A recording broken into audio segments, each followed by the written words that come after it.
नमस्कार, विठ्ठल बोलेमध्ये स्वागत. मी विठ्ठल पाटील. राजकारणाचा महिमा खरं तर आगाध असतो. तळागाळातील कार्यकर्त्यांपासून नेत्यापर्यंत प्रत्येकाच्या डोक्यात आचार विचारात नशा असते ती फक्त राजकारणाचीच.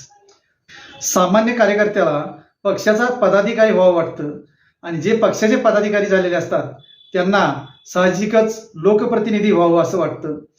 लोकप्रतिनिधीमध्ये जिल्हा परिषद सदस्य, आमदार, खासदार यांना जरा अधिक महत्व. त्यात विशेषतः आमदार म्हणजे अधिकच. जे आमदार होतात त्यांना निश्चितच मंत्र्याची स्वप्न पडतात. जे मंत्री होतात त्यांना निश्चितच चांगलं खातं मिळावं आणि आपण आपल्याच जिल्ह्याचे पालकमंत्री व्हावे असंही अनेकांना वाटत असतं. आजपर्यंतच्या राजकीय वाटचालीत हे अनेकदा दिसून आलेलं आहे. अलीकडचंच उदाहरण म्हटलं तर पुण्याचं पालकमंत्रीपद अजित पवारांना हवं होतं आणि कोल्हापूरचं पालकमंत्रीपद हसन मुश्रीफ यांना हवं होतं. दोघांनीही ते पदरात पाडून घेतलं. महत्वाचा विषय, हसन मुश्रीफ म्हणाले की माझं स्वप्न पूर्ण झालं. खरोखरच आहे, हसन मुश्रीफ एक तळागाळातून राजकारणात नेतृत्व सिद्ध केलेला नेता असं म्हटलं तर वावगं ठरणार नाही. अत्यंत खडतर प्रवास करून हसन मुश्रीफ यांनी मंत्रिपदापर्यंतचे टप्पे गाजवलेले आहेत. यापूर्वी त्यांनी मंत्रिपद भूषवलेले आहेत. आज त्यांना जास्त आनंद होतोय तो अर्थातच कोल्हापूरचं पालकमंत्रीपद मिळाल्याबद्दल. कारण कोल्हापूर हा त्यांचा जिल्हा.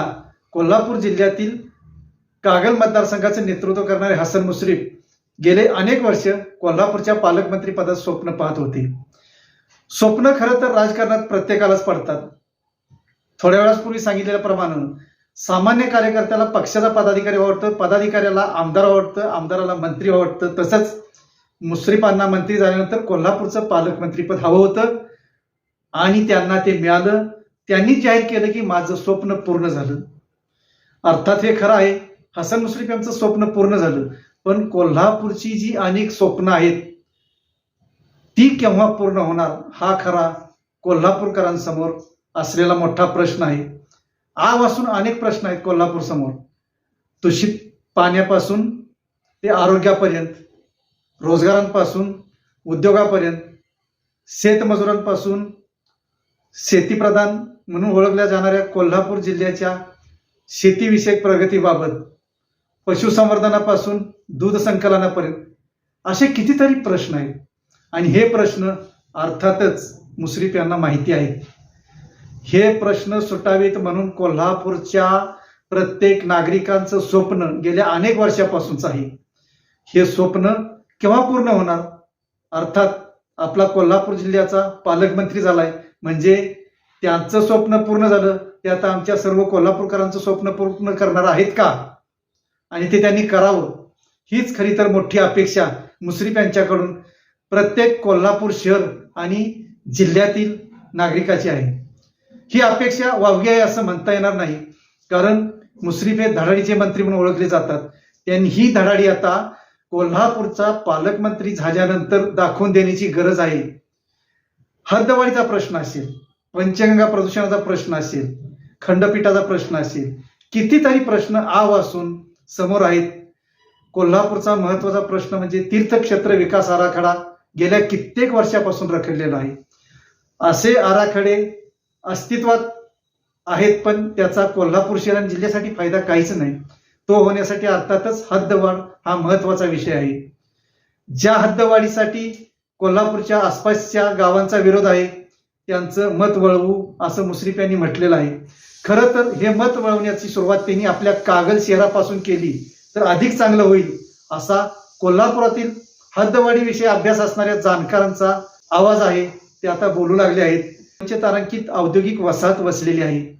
पंचतारांकित याचा अर्थच असा आहे की ही औद्योगिक वसाहत आजपर्यंत पंचतारांकित व्हायला हवी होती पण तिचा विकास अद्याप तितकासा झालेला नाही.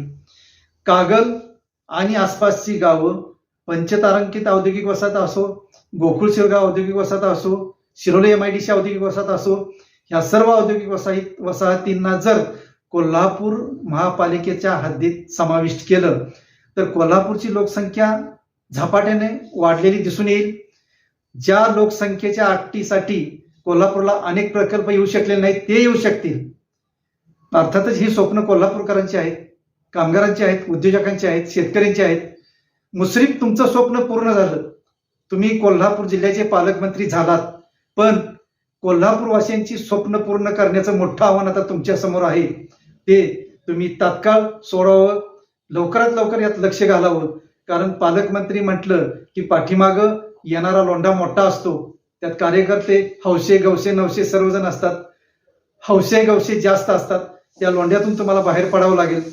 कोल्हापूरच्या प्रत्येक प्रश्नाच्या सोडवणुकीसाठी तुम्हाला वेळ द्यावा लागेल. तुम्ही वेळ देणारे नेते आहात, वेळ देणारे मंत्री आहात, हे सुद्धा प्रशासनाला माहिती आहे. प्रशासनाच्या पाठीमागे लागून तुम्हाला हे प्रश्न लवकर सोडावे लागतील. आणि तुमचं स्वप्न पूर्ण झालं तसंच संपूर्ण कोल्हापूर शहर आणि जिल्ह्यातील प्रत्येक नागरिकाचं स्वप्न पूर्ण करणं हे सुद्धा एक तुमचं महत्वाचं काम आहे. त्यासाठी तुम्ही तातडीनं कामाला लागणं हीच प्रत्येक जिल्ह्यातील नागरिकांची मोठी अपेक्षा आहे. धन्यवाद. असेच नवनवीन विषय ऐकण्यासाठी लाईक, सबस्क्राईब आणि बेल आयकॉनवरती क्लिक करा.